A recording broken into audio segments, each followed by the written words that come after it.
Hello and welcome to ज़रा हटके। मुबशर ज़ैदी, ज़रार खोड़ो और वसतुल्लाह खान का सलाम कबूल कीजिए। गुज़िश्ता हफ्ते इस्लामाबाद के सेक्टर H92 में एक मंदिर का इफ्तिताह किया गया, संग बुनियाद रखा गया और ये मंदिर जो है ये H92 जैसे मैंने बताया सेक्टर में है और इस्लामाबाद का पहला मंदिर होगा। इसकी वजह यह है कि इस्लामाबाद में 3000 से ज़ायद इस वक्त हमारे हिंदू बहन भाई मौजूद हैं जिनके पास कोई अपनी इबादत करने के लिए जगह नहीं थी। इसके लिए प्लॉट जो है गुज़िश्ता हुकूमत ने 2017 में मुख्तस किया था। अब जो है वज़ीर-ए-आज़म इमरान ख़ान ने इस मंदिर की तामीर के लिए 10 करोड़ की ग्रांट मंजूर की है। मगर जैसे होता है कि हमारे यहाँ कोई भी ऐसा काम जिससे हमारे मुल्क की कोई एक अच्छी इमेज बाहर जा रही हो तो हमारे अंदर से ही उसमें रखना डालने वाले आ जाते हैं।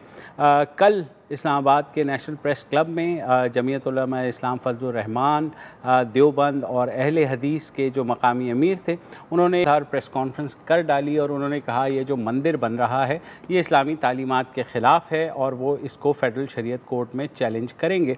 साथ ही उन्होंने ये कहा कि हुकूमत के पैसों से मुसलमानों के पैसों से एक हिंदू मंदिर कैसे बन सकता है। ये सारी बातें हुई। उसके बाद जब सहाफ़ियों ने सवाल करना शुरू किया तो उन्होंने कहा कि जनाब आप लोग तो पिछली हुकूमत में इत्तेहादी थे, जब ये प्लॉट अलॉट हुआ और ये डिसीजन हुआ तो उस वक्त आप क्यों नहीं बोले। तो ज़ाहिर है उस पर थोड़े जुज़बुज़ तो हुए मगर उन्होंने कहा जी उन्होंने भी कोई गैर शरई काम किया है और ये ऐसा नहीं होना चाहिए था। बात ये भी हुई। उसके बाद पंजाब असम्बली के स्पीकर हैं चौधरी परवेज़ इलाही, बड़े मोहतरम हैं, काफ लीग के करता धरता भी हैं। उन्होंने भी एक बयान दे डाला और उन्होंने क्या कहा पहले सुन लीजिए। पाकिस्तान जो इस्लाम के नाम पर वजूद में आया था और इसके दारुल हुकूमत इस्लामाबाद में नया मंदिर बनाना न सिर्फ इस्लाम की रूह के ख़िलाफ़ है बल्कि ये रियासत मदीना की भी तौहीन है। हम अक़लीतों के हकूक़ के साथ हैं। पहले से मौजूद जो मंदिर हैं उनकी मरम्मत की जानी चाहिए। हमने भी अपने दौर में कटास राज की मरम्मत कराई और बहाली का काम करवाया था और पहली दफ़ा अपने बजट में हर साल चर्चिज़ की रिपेयर के लिए भी हम पैसे रखते रहे हैं। जी आपने सुना परवेज़ इलाही साहब ने कहा कि जो पहले से मंदिर मौजूद हैं उनकी मैं थोड़ी सी आपको बता देता हूँ कि इस्लामाबाद में रावल डैम के स्पिलवे के करीब एक नॉन फंक्शनल मंदिर मौजूद था जिसमें कभी कभी इबादत हो जाती थी मगर वो भी सिक्योरिटी की वजह से उसको बंद कर दिया गया और एक जो इबादत गाह का एक मॉडल मंदिर का वो सैदपुर में बनाया था मुशर्रफ दौर में, जिसमें एक सिख इबादत गाह और एक हिंदू इबादत गाह और एक मस्जिद को एक इंटरफेथ हारमनी के तौर पे एक मॉडल की शक्ल में बनाया गया मगर वो फंक्शनल नहीं था। तो लिहाजा इसका मतलब है कि इस्लामाबाद में कोई मंदिर मौजूद नहीं था। मगर परवेज़ इलाही साहब ये भी कह रहे हैं, उसके बाद जब तनकीद हुई तो मोनिस इलाही की एक ट्वीट आई, उन्होंने कहा नहीं आपने पूरा क्लिप नहीं सुना। उन्होंने तो ये भी कहा, उन्होंने तो सिर्फ ये कहा कि अगर मंदिर ही बनाना है तो सिंध में जहाँ हिंदुओं की बड़ी तादाद मौजूद है आप वहाँ जा कर के क्यों नहीं बनाते। उस पर ज़ाहिर है लोगों ने फिर कहा कि जनाब आपको क्या मसला क्या है इस्लामाबाद में एक मंदिर बनाने से। मगर जैसे आपको मैंने पहले बताया कि मजहबी रहनुमाओं ने इस पे बात करनी शुरू की, उन्होंने कहा चैलेंज आप भले जा कर के चैलेंज करें मगर इस तरह कहना कि इस्लामी तालीमात के ख़िलाफ़ है मुझे नहीं समझ आती। बहरहाल इस पर हम तफसील से बात करेंगे। जी मुझे अब इस पे अब ज़ाहिर है कि हम आगे भी बात करेंगे और एक हमारे पास गेस्ट भी है। मैं बस एक चीज़ एक इजाफा करना चाह रहा हूँ कि ये सिर्फ मंदिर नहीं है, ये पूरा कॉम्प्लेक्स बनाने की का मंसूबा है जिसमें जो सबसे ज्यादा जो अहम चीज है शायद वो ये है कि एक क्रीमेटोरियम भी होगा। बिल्कुल, जहां पर जो हिंदू लाशों को नजर आतिश करते हैं जी जो आखिरी रसूमात होती हैं उसके लिए भी इंतज़ाम किया जाएगा। जाहिर एक प्रॉपर काफी बड़ा मसला है हिंदू बिरादरी का, सिर्फ इस्लामाबाद के इलाके में नहीं बल्कि पूरे नॉर्थ और नॉर्थ वेस्ट में। बिल्कुल, मुझे इल्म है। बहरहाल हमारे साथ मौजूद हैं पीटीआई के एमएनए हैं लालचंद माल्ही जिनका ताल्लुक उमरकोट से है। उन्होंने इस मंदिर का संग बुनियाद भी रखा। लालचंद साहब आप बताइए, सब कुछ सही था, अचानक ये जो हमने अपोजिशन देखनी शुरू की ये क्या है? ये कहूँगा कि देखिए पूरी दुनिया में आजकल जब भारत में जो माइनॉरिटीज़ के साथ मज़ालम हो रहे हैं, खासतौर पर कश्मीर में कल एक तस्वीर भी बड़ी पूरी दुनिया की नज़रों से गुजरी, जहाँ पे एक शख्स को हलाक कर दिया गया और शहीद कर दिया गया और उसके जो चेस्ट पे एक बच्चा बैठा था। तो ऐसे माहौल में जब भारत एक बिल्कुल आइसोलेट हो रहा है माइनॉरिटीज़ के हवाले से, और ऐसे माहौल में पाकिस्तान के दारुल खिलाफा में जब एक मंदिर की सगी बुनियाद रखी गई, एक ग्राउंड ब्रेकिंग सेरेमनी हुई, तो आवाज़ उठना बड़ा शॉकिंग था मेरे लिए कि एक मैं पाकिस्तानी हूँ, पाकिस्तान का दारुल खिलाफा इस्लामाबाद है, हम सब पाकिस्तानियों बराबर हैं, हम एज ए सिटीज़न बराबरी का हक रखते हैं, और मेरे प्राइम मिनिस्टर इमरान खान साहब मुझे सपोर्ट करते हैं। मेरी उनसे मुलाकात हुई है 25 जून को, उन्होंने डायरेक्शंस दी है कि भाई आप जो है यहाँ पे आपको हम ग्रांट देंगे, आपको सपोर्ट करेंगे, आप हमारे बराबर के शहरी हैं। और उस मीटिंग में हमारे रिलीजियस अफेयर्स के मिनिस्टर नूरुल कादरी साहब भी मौजूद होते हैं। तो ऐसे माहौल में जब बिल्कुल ठीक जा रहा था, तो ये बड़ा अजीब सा एक सारा सब कुछ हुआ है। और इस मामले में मैं ये भी बताता हूँ कि कोई पिटिशनर क्या है हाई कोर्ट इस्लामाबाद में भी इस मामले पे गया हुआ है। तो ये सारी सूरत हाल है जिसमें जो बड़ी परेशानी की सूरत हाल पैदा की हुई है। एक पाकिस्तान का एक सॉफ्ट इमेज जो हम प्रमोट करना चाह रहे थे पूरी दुनिया में, मैं आपको बताता चलूँ और दावा करता हूँ, जब कश्मीर एनेक्स हुआ, इन्होंने भी कश्मीर मकबूजा कश्मीर में जब जो ये सारा प्रोसेस किया उसको एनेक्स करने का, तो सबसे बड़ा जलसा तो हम हिंदू कम्युनिटी ने किया था, वो भी उमरकोट में और शिव के मंदिर पे किया, जहाँ पे हजारों लोगों ने शिरकत की, वहाँ पे फॉरेन मिनिस्टर ने शिरकत की। तो हमसे ज्यादा मोहब्बे वतन कौन है? और हमारा अगर वहाँ पे एक मंदिर बनता है, एक इबादत गाह बनती है, और मैं ये बताता चलूँ वो सिर्फ इबादत गाह नहीं है, वहाँ पे मंदिर नहीं है, वहाँ पे जो जैसे भाई ने भी बताया क्रेमेटोरियम भी है, वहाँ पे शमशान घाट भी बनेगा, वहाँ पे कम्युनिटी हॉल भी बनेगा, वहाँ पे ऑडिटोरियम भी बनेगा, वहाँ पे हमारे पूरी सिंध से बलूचिस्तान से जो मेहमान आते हैं उनके लिए गेस्ट रूम्स बनेंगे, इट्स कम्प्लीट कॉम्प्लेक्स। तो इस सूरत हाल में कुछ सियासी शख्सियतों ने भी कुछ स्टेटमेंट्स आई और उससे बड़ी हिंदू कम्युनिटी में बड़ी उससे बेचैनी हुई है, और वो सेंस ऑफ इनसिक्योरिटी फील करते हैं। जब इस मुल्क का प्राइम मिनिस्टर जो हुक्म देता है उस पर अमल होना चाहिए और उससे इस तरह की चीज़ें नहीं होना चाहिए। सिर्फ यही नहीं, पाकिस्तान के आइन में हम रिप्रेजेंटेटेड हैं, पाकिस्तान के झंडे में हम हैं।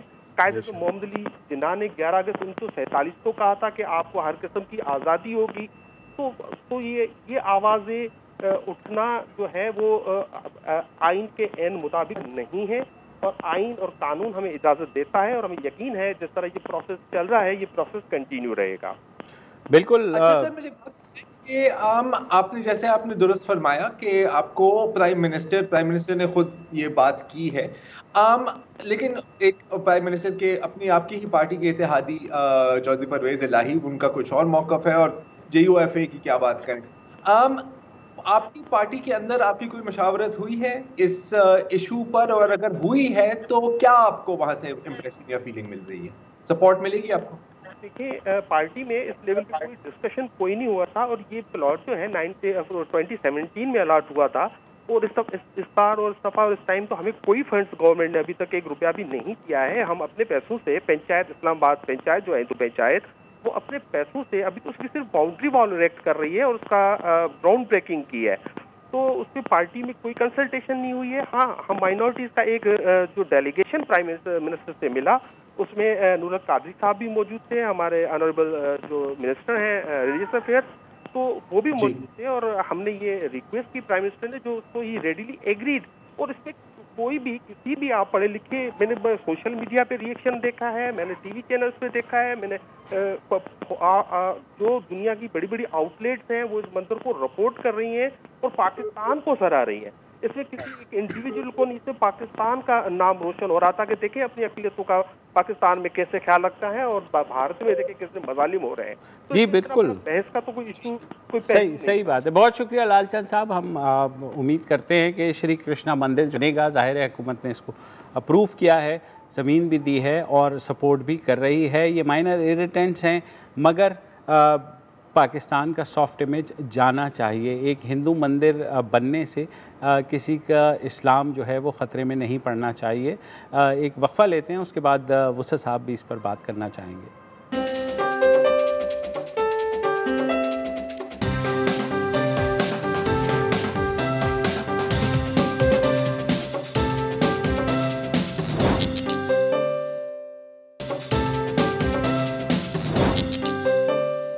Welcome back.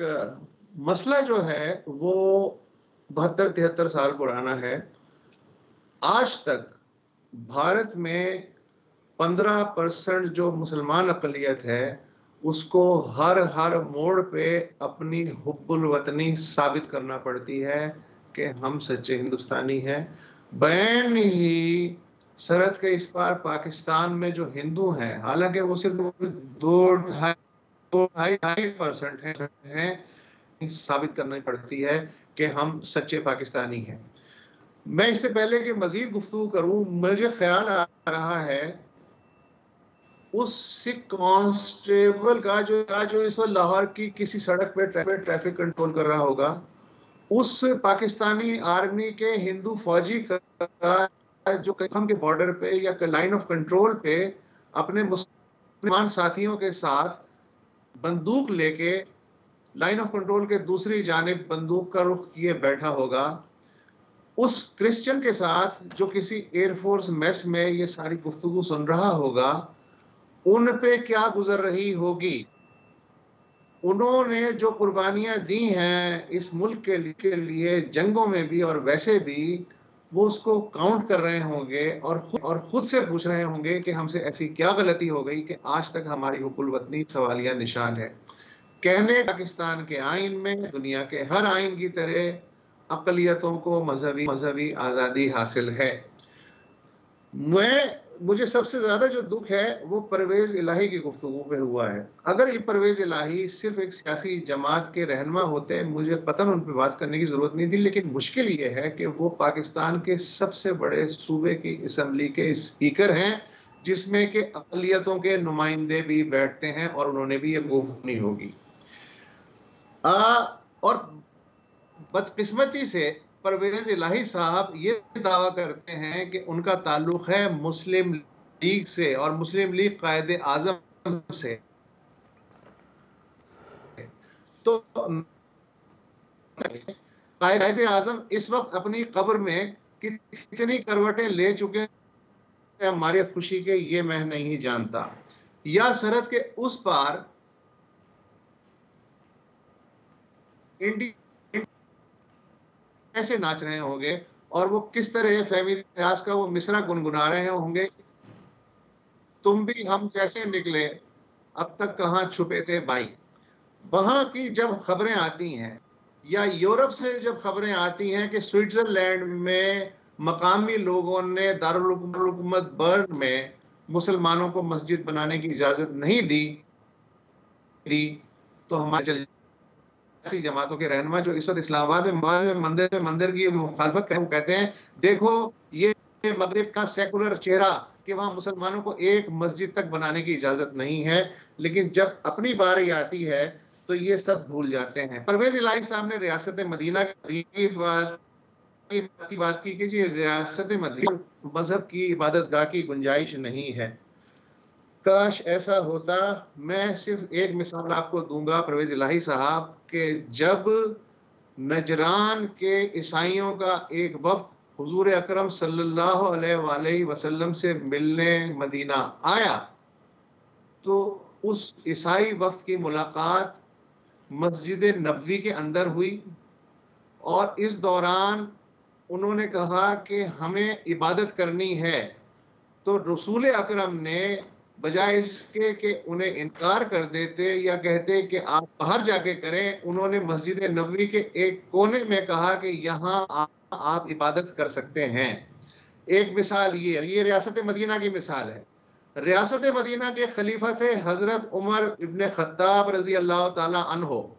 जब बैतुल मक़दस फतह होता है और वो शहर में दाखिल होते हैं तो वो देखते हैं कि एक जगह खंडर है, झाड़ियां उगी हुई हैं और बड़े बड़े पत्थर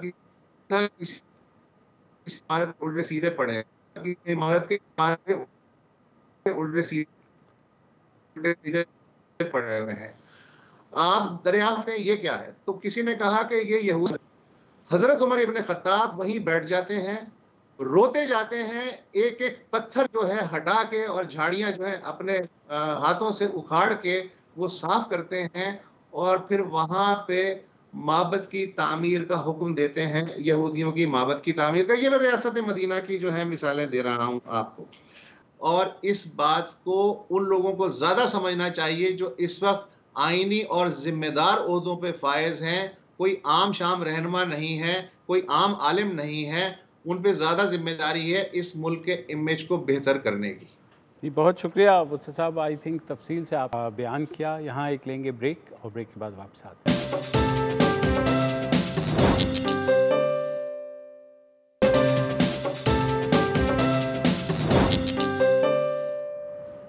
वेलकम बैक। और 2 रोज़ कबल ये जो लाहौर ग्रामर स्कूल का में तालिबात के साथ जिनसी हरासगी के वाक़े ने सोशल मीडिया के ऊपर ख़ासी जो है आवाज़ें उठी, जिसके बाद जो लाहौर ग्रामर स्कूल की एडमिनिस्ट्रेशन है उसने जो है एक्शन ले करके 4 लोगों को, जिसमें एक उस्ताद, एक अकाउंटेंट, एक एडमिन ऑफिसर और एक गार्ड यानी चौकीदार को फारिग कर दिया नौकरियों से।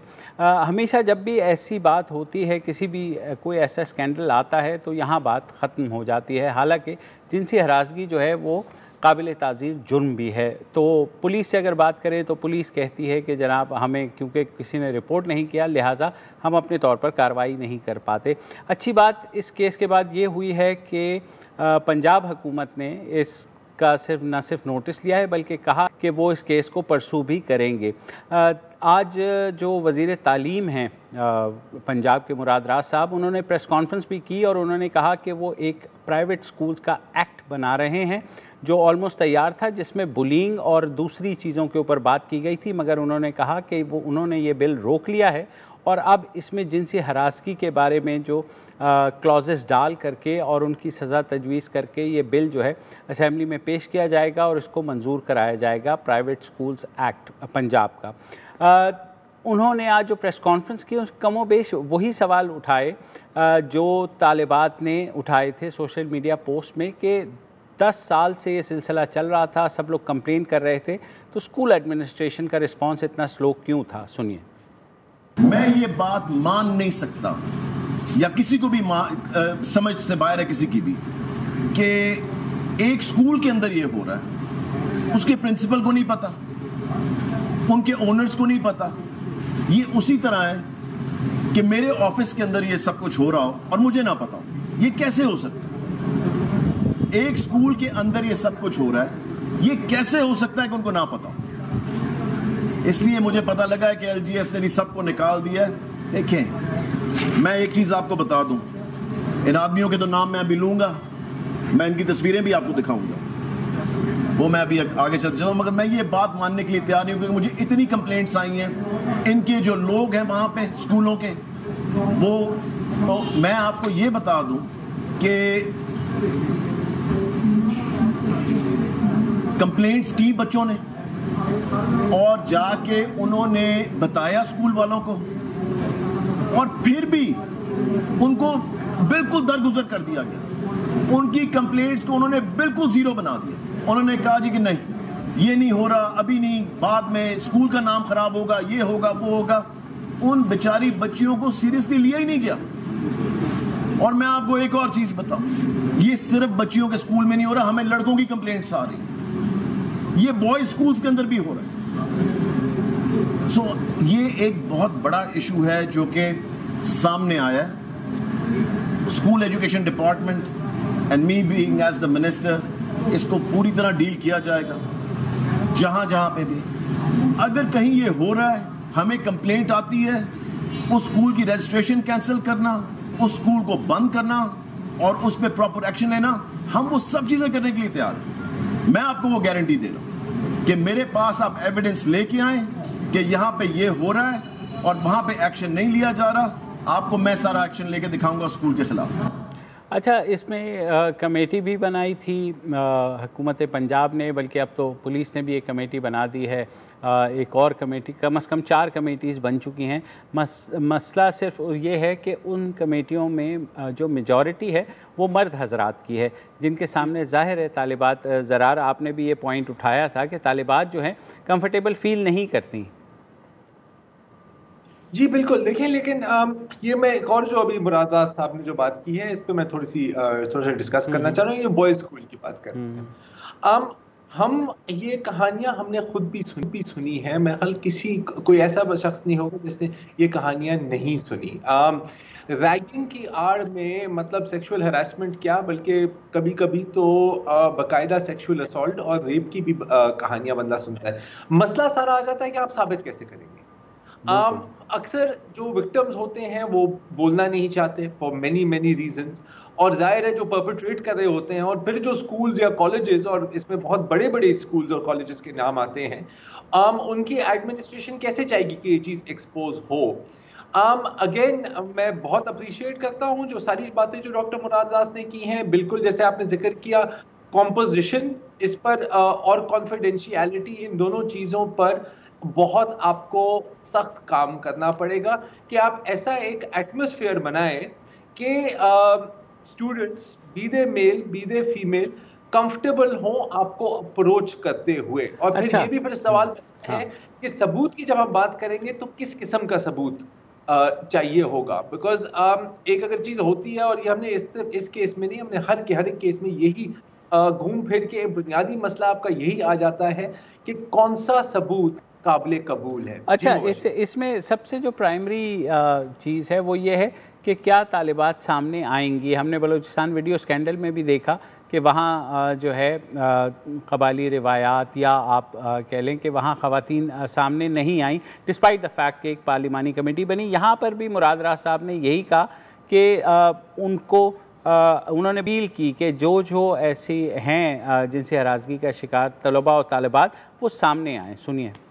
हमारे ऑफिस ने जब ये आज से 3 दिन पहले सब कुछ शुरू किया, सबसे बातचीत शुरू की डिफरेंट स्टूडेंट्स के साथ, उनकी फैमिलीज़ के साथ, मैं आपको ये बताऊं कि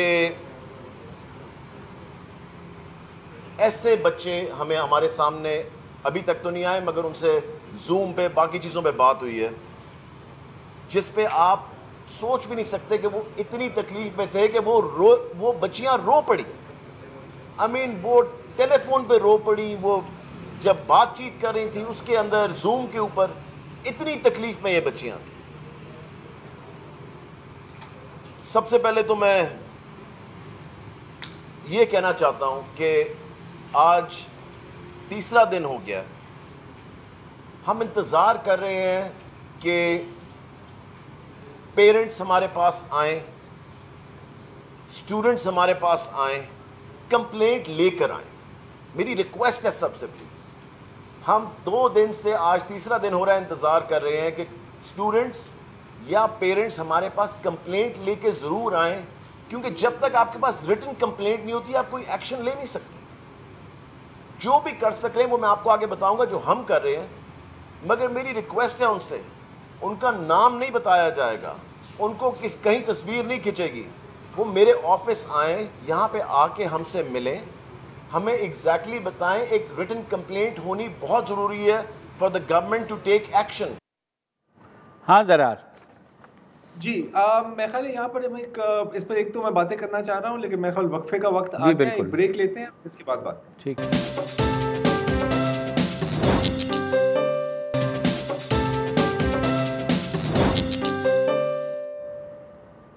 वेलकम बैक जी। अभी ब्रेक से पहले जो आपको सुना रहे थे डॉक्टर मुराद राज साहब की बातें, मैं उनसे 100% एग्री करता हूँ। रियासत उसी वक्त हरकत में आ सकती है जब कोई आकर बाकायदा रिटन कंप्लेंट करेगा। अच्छा, अब इस केस में हुआ क्या है कि इन बच्चियों ने खुद सोशल मीडिया के जरिए ये कंप्लेंट दाखिल की थी। अच्छा, फिर मेन स्ट्रीम मीडिया में खबर आई और फिर एक्शन भी लिया गया, जैसे आपने अभी डॉक्टर मुराद राज से सुना है। लेकिन अगर इस स्टेज पर आकर अगर वो तालिबा पीछे हट जाए, और ख़ास तौर पर अगर उनके वालिदैन, और यहाँ पर मैं वालिदैन का जिक्र इसलिए कर रहा हूँ क्योंकि सबसे ज़्यादा प्रेशर वहाँ से ही आएगा। हर एक बंदा दूसरे बंदे को जानता है, उनको कोई कहेगा कि नहीं जी आप छोड़ें, आप मिट्टी पाओ वाला जो एटीट्यूड होता है हमारा, और वहाँ से फिर अगर प्रेशर तो अलग बात, अगर वो सिर्फ सपोर्ट भी ना करें अपने बच्चों की, तो ये केस यहाँ ही दब जाएगा। अगर ये केस यहाँ दब गया, इसका मतलब है कि ये मामला चलता जाएगा। फ्यूचर में जो हरासर्स होंगे वो सिर्फ थोड़ी सी ज्यादा केयरफुली काम करेंगे, वो काम रोकेंगे नहीं। तो ये एक सुनहरी मौका है कि अगर यहाँ पर एक मिसाल बनाई जाए, एक एग्जाम्पल बन जाए, तो शायद इस तरह के 100 क्या 1000 केसेस होने से रुक जाएंगे और बहुत बच्चों और बच्चियों की जाने क्या मतलब उनका फ्यूचर वहां पर सिक्योर हो जाएगा। अच्छा, अब हम इन स्टूडेंट्स की तो बात कर रहे हैं, अब हम थोड़ी बात करते हैं मकबूजा कश्मीर की। वहां पर आपने देखा था कल से ये तकरीबन दुनिया के मीडिया में ये तस्वीर चल रही है बशीर अहमद खान की। ये वो कश्मीरी रिहायशी हैं जिनको भारतीय फोर्सेस ने, लग तो ऐसी रहा है कि भारतीय फोर्सेस ने गोली मारकर कत्ल कर दिया और फिर एक फोटो ऑप स्टेज की जिसमें उनके 3 साल के पोते को उनकी लाश पर बिठाया गया। उनका जो खून निकल रहा था बशीर अहमद की जिस्म से, वो भी उस बच्चे के कपड़ों पर लगा और फिर इसको एक फोटो ऑप बनाया कि जी हमने इस बच्चे को रेस्क्यू किया है। अब जाहिर है उसके बाद फिर जो फैमिली के जो बयानात आए हैं उससे मामला थोड़ा सा तब्दील हो गया। तो जम्मू एंड कश्मीर पुलिस ने बड़े जोश और खरोश से कहा है कि नहीं जी ये तो झूठ बोल रहे हैं। ठीक है, मान लिया ये झूठ बोलते हैं, मान लिया इन पर दबाव है, या मान लिया कि ये भारत के इतने जानी दुश्मन है कि ये सारा मलबा भारतीय फोर्सेस पर डालना चाहते हैं। लेकिन क्या वो 3 साल का जो बच्चा है क्या वो भी झूठ बोल रहा है? इनकी जो खाला है उनका मैं बयान पढ़ रहा था, वो कह रही थी कि इसको हम बोलने से कैसे रोकेंगे। आप जो भी जब बड़े पापा कहते थे अपने दादा जान को, ये जब बड़े पापा का जिक्र आता है तो वो सिर्फ 2 लफ्ज बोलता है, वो है ठाक ठाक। जो भी ये बात करे और उनको ये फिक्र है कि आगे जाते हुए ये जो गोलियों की आवाज है, ये जो ठक ठक जिसके बारे में ये बार बार बात कर रहा है, ये कितने सालों कितने दिहाइयों तक इसके दिमाग में गूंजती रहेगी। बिल्कुल ज़रार, ये जो है ना इस सारी सूरत हाल पे हिंदू का एक पीस पढ़ रहा था, पीरज़ादा आशिक साहब ने लिखा है और उन्होंने कहा है कि जो कश्मीर में जो डॉक्टर्स हैं ख़ुसूसन दिमागी अमराज के, उन्होंने वार्निंग दी है कि ये जो तस्वीर आई है उसके बाद से एक पेंडेमिक, उन्होंने पेंडेमिक का लफ्ज़ इस्तेमाल किया है कि बच्चों के ट्रॉमा में बहुत इजाफ़ा हो जाएगा। उन्होंने कहा जब से यहाँ पर कश्मीर में पाबंदी लगी है, लॉकडाउन हुआ है, भारतीय फोर्सेस ने जब से एनेक्स किया है, 200 बच्चे अब तक मेंटल ट्रॉमा का शिकार हुए हैं। मगर उन्होंने कहा ये जो तस्वीर आई है इससे बहुत से बच्चे मुतासिर होंगे और उन्होंने कहा कि जिस तरह से उस बच्चे को की सोशल मीडिया पर जो फुटेज है वो वायरल की गई है, वो जो बच्चा देखेगा उसको मेंटल ट्रॉमा होगा। मज़े की बात यह है कि इस बच्चे को the institute of mental health and neuro science Kashmir में ही जो है दाखिल किया गया है ताकि उसका जो ट्रॉमा है उसको कम करने के लिए कोशिशें की जाए। मगर जैसे आपने ये देखा, डॉक्टरों का कहना है ये चीज़ कई सालों तक उसके जहन पर रहेगी और अगर इसका सही इलाज नहीं किया गया तो बहुत मसला हो जाएगा। और उन्होंने कहा कि ये बड़ा हो के प्रधानवानी नहीं बनेगा तो क्या बनेगा? सही बात। मुझे कोई इस सवाल का जवाब दे दे। और ये तो हम एक बच्चे की बात कर रहे हैं, वहां पर यह 6 साल की 7 साल की लड़कियों को अंधा किया गया है, वो सारी हमने तस्वीरें देखी हैं।